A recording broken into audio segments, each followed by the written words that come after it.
All right, Shalom.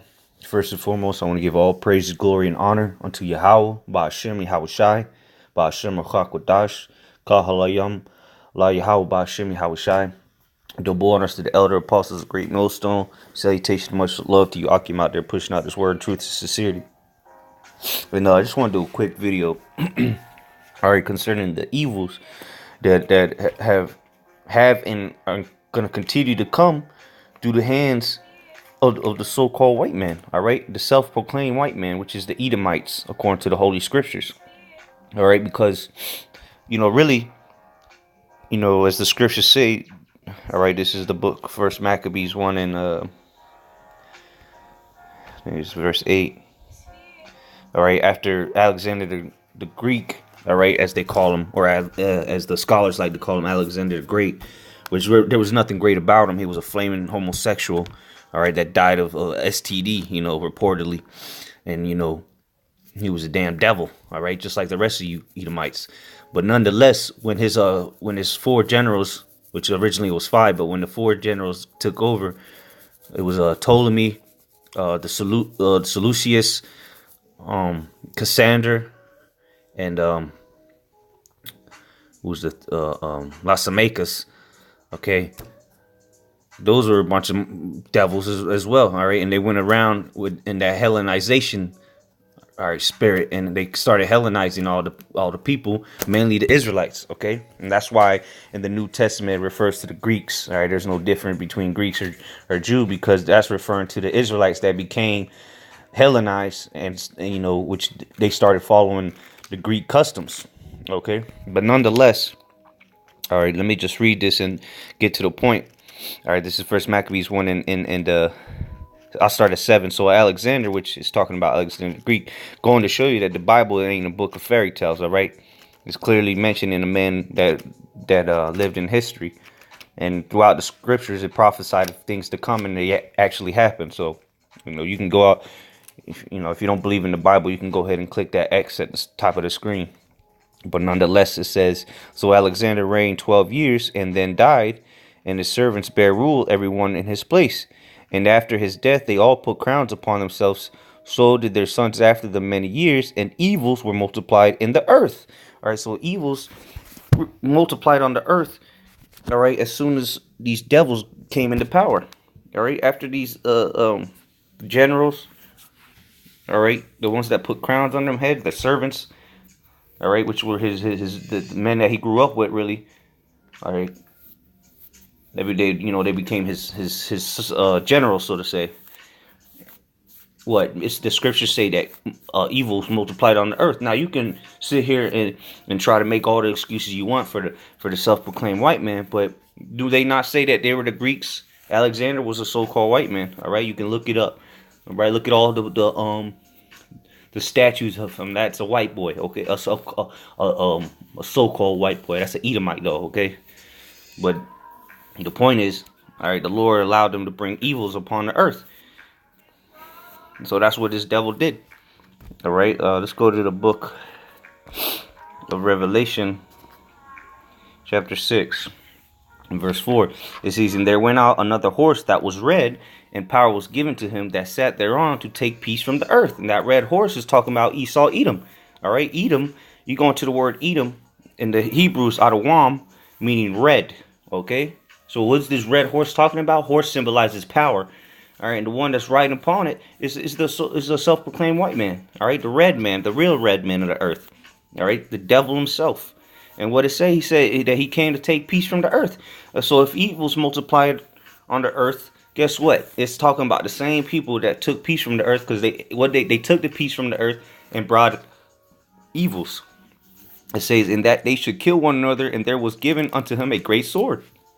And look, Esau be banging on each other, man. They'll set up these wars, against each other just to make money. They'll slaughter each other for profit.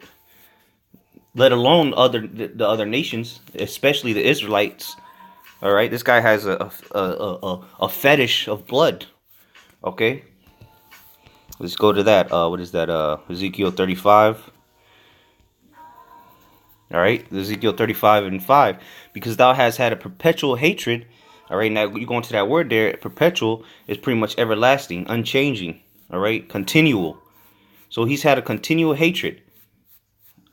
It says, and shed the blood of the children of Israel by the force of the sword in the time of the calamity, in the time that their iniquity had an end. So what? This devil, all right? He took peace from the earth. Evils were multiplied on the earth, and most importantly, he killed the children of Israel by the force of the sword. He shed their blood, which the Israelites are the so-called Negroes, Latinos, and Native Americans. All right, and of course the ones that are spread among the other nations that are really part of us. They may look like the other nations, but really they're Israelites. All right, so don't get it twisted. But nonetheless, Esau Edom has shed the blood. She shed the blood of the innocent, man.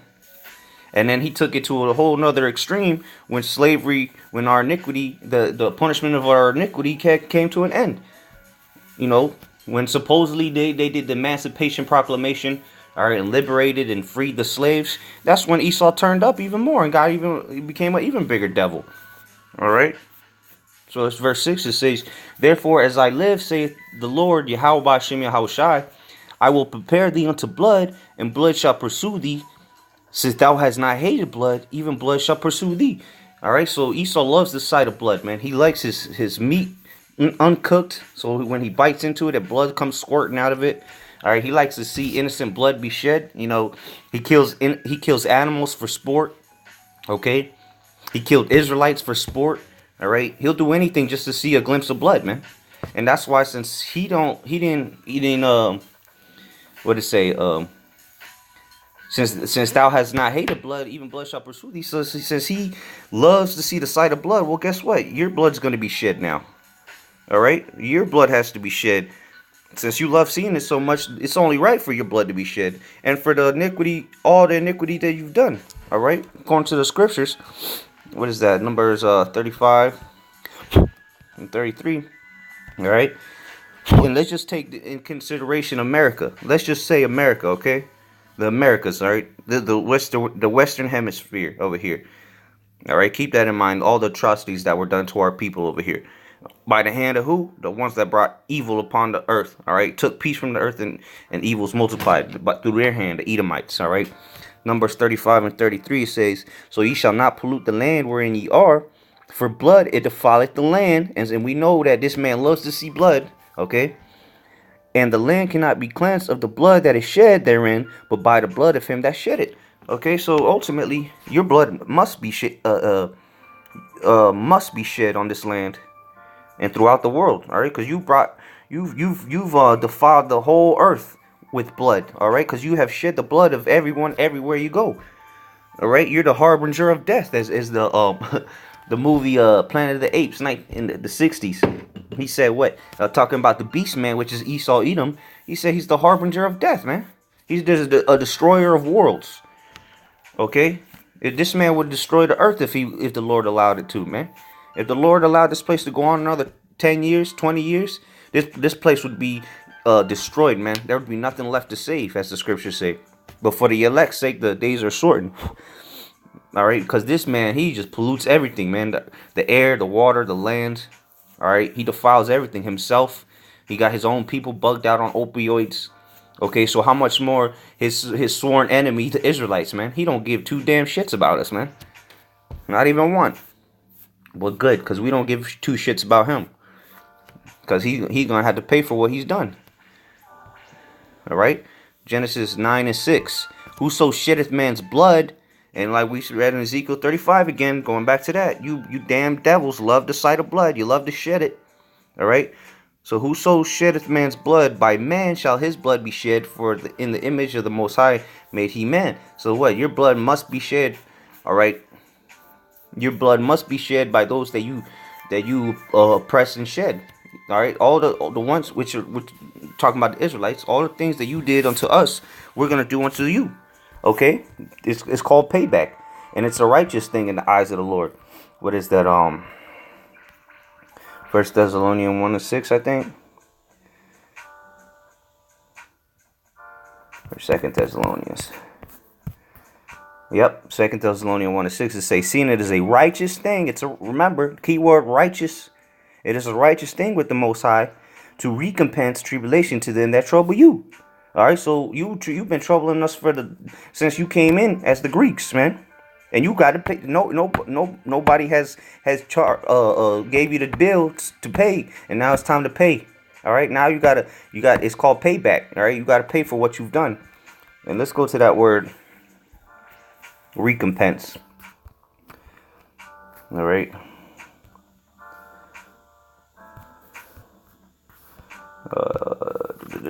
Second Thessalonians 1:6. Let's see the word for recompense. In good sense, to repay, requite. In a bad sense, penalty and vengeance. That's what the Lord got coming for you. All right, a vengeance, and the scriptures say vengeance is of the Lord. So it's the Lord's vengeance. He's gonna repay you. All right, bring His vengeance for the things that you have done unto His people, the apple of His eye. And it's totally justified, 100%. All right, because the Lord, wrote this down before it even happened, and He told you what was going to happen if you did it, and you still did it anyway, because the Lord put you had no choice in the matter, really. But what? The Lord don't care about that. It's His will, so it shall be done. All right, as it is written. Revelation 13:9. If any man have an ear, let him hear. He that leadeth into captivity shall go into captivity. So, according to the Holy Bible, the one that the Edomite man claims to swear his presidents in, and read it at inaugurations and in funerals and all this, and they calling it the book of the land. Well, this is what the Bible says about what you have done to the children of Israel. Now it's going to happen to you, and it's a righteous thing. All right, he that leadeth into captivity shall go into captivity. You devils have done nothing but put us in captivity. All right, oppress us. All right, just be straight up devils to us, man. Deceive us, put drugs in our neighborhoods, brainwash our people through what people claim is music, which is nothing but a bunch of witchcraft. Okay, the Hollywood, all that is to oppress the Israelites, man. So what? Now it's time for us to put you in captivity. All right, but it's gonna be a righteous captivity, because we ain't gonna do that with shit you did to us. We gonna beat the living hell out of you. Yeah, and put you in the fields and, in hardcore subjection. But we're not going to be, buck breaking and raping your women in front of you, all that. Nah, man, we're going to be righteous rulers over you. All right, but we're going to pay you back, man, for what you've done to us, man. And it's going to be justified and righteous, man, in the sight of the Lord. It says, he that killeth with the sword must be killed with the sword. Must. There's the word that said must. So you got to be put down, boy, with your own blessing. All right. Yeah, the Lord gave you the blessing of the sword to take peace from the earth and just bring wickedness and evils to the earth. Well, now the Lord's going to take you out with the same blessing that He gave you.